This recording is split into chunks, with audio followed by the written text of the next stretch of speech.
Tompi-pompilarim, nimalar yeyapsizlar? Birinchi marta mango yeb ko'ramiz. Hech Koreyaga kelib 100 marta ko'rib, bir marta ham olib yemagan ekanmiz. Servisini. Nimaga o'xshaydi? Kartoshka. Tozalashni ham bilmasam nimadirlar qilib tashladimman. Sharmanda. Shunday yeb tashlaylikmi?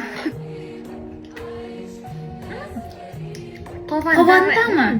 Bizada bitta odamda yuramiz-ku, bilasiz. Yo, bu yoqqa borsam voy. Kelamiz, bitta o'zimiz boramizmi deb qo'yamiz yana. Bitta o'zimiz. Bitta O'zimiz. Ada, aytishadi-ku, peshonasi yaltiragan qizlar deb. Kimga aytishadi? Bizagami?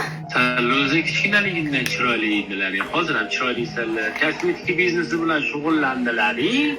Mana birato'la yaltillab ketdilar. Gapirmang.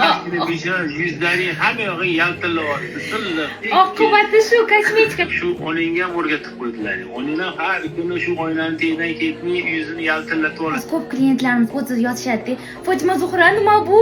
Super bomba qanaqadir nima deydi? Magiyaga o'xshaydi, yuzimiz yaltirab qoldi. Xuddi sizlarnikiga o'xshab qoldim. Men endi filtr qilasizlar, shunaqa deb o'ylardim deyshadi. Bir xilla otasiga ishonadi. Otasi bolasiga ishonmaydi. Bir xilla nabari. O'shancha eng zo'r narsa kayda ota bola bir-biriga nisbatan ishonch. Kichkinaligingdan sallan yuzlaring nurli-da, nimaga egizingsanlar-da. Bitta tug'ilganlik bunaqa bo'lmasa bo'lmas-ku, lekin egizganlik chiroyli, yaxshi ko'ramasanlar. Biza ham